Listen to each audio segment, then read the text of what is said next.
రాష్ట్ర మంత్రివర్గ భేటీ ముగిసింది. అనంతరం పల్లె రఘునాథరెడ్డి ప్రత్యక్ష ప్రసారం ద్వారా వివరాలు వెల్లడిస్తున్నారు. సచివాలయం నుంచి ప్రత్యక్ష ప్రసారం చూద్దాం. కాసమిచ్చేలా పీపీపీ పద్ధతిలో ఏర్పరిచిన వృద్ధాశ్రమాలకు గాను 3 సూపరింటెండెంట్ హోమ్ పోస్టులు మంజూరు చేస్తూ మంత్రిమండలి ఆమోదం తెలిపింది. ఎస్టీ ఎస్సీ కమిషన్లో 8 పోస్టులు మంజూరు చేస్తూ మంత్రిమండలి ఆమోదం తెలిపింది. సంవత్సరానికి 69.05 lakhs జీతభత్యాలు అయితే దీనికి సంవత్సరానికి. కుప్పంలోని డాక్టర్ వైసి జేమ్స్ ఎన్ గ్రామీణ పాలిటెక్నిక్ కళాశాలలో కుప్పంలో 9 విభాగాల్లో శాశ్వత ప్రాతిపదికన 39 మంది సిబ్బంది నియమించుకునేందుకు 7/12/2016లో ఫైనాన్స్ HR3 జారీ చేసిన జీవో నెంబర్ MS 236 రాటిఫై చేసేందుకు మంత్రిమండలి ఆమోదం తెలిపింది.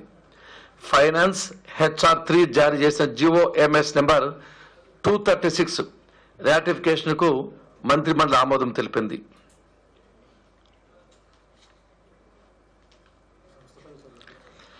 రాష్ట్ర పునర్విభజన చట్టం 2014 తదనంతరం రాష్ట్రం వెలుపల తలెత్తిన సమస్యల పరిష్కారానికి సంబంధించి మంత్రుల గ్రూపుకు బదులుగా కమిటీని ఏర్పాటు చేస్తూ 18/1/2015 సాధారణ పరిపాలన శాఖ జారీ చేసిన GORT నెంబర్ 118ని ఆమోదిస్తూ మంత్రిమండలి నిర్ణయం తీసుకుంది. రాష్ట్ర పునర్విభజన చట్టం 2014 తదనంతరం రాష్ట్రం వెలుపల తలెత్తిన సమస్యల పరిష్కారానికి సంబంధించి మంత్రుల గ్రూపుకు బదులుగా కమిటీని ఏర్పాటు చేస్తూ 18/1/2017 సాధారణ పరిపాలన శాఖ JD జారీ చేసిన GORT నెంబర్ 118ని ఆమోదిస్తూ మంత్రిమండలి ఆమోదం తెలిపింది.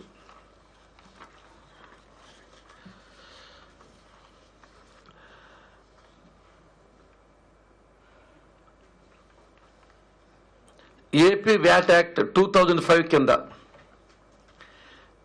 ఈ-పాస్ మిషన్లు లేవి మినహాయించి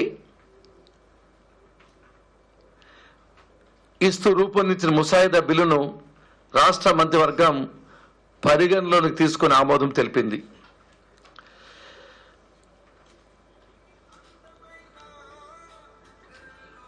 నెక్స్ట్ విజయనగరం జిల్లా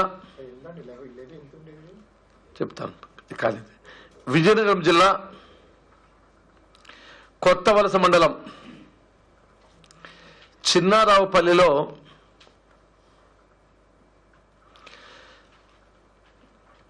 (172 ఎకరాల 24 సెంట్లు 172.84 acres ను పతంజలి ఆయుర్వేద లిమిటెడ్ కేటాయించేలా 172.84 ఎకరాలను పతంజలి ఆయుర్వేద లిమిటెడ్ కేటాయించేలా APIICకి అనుమతిస్తూ మంత్రిమండలి నిర్ణయం తీసుకుంది.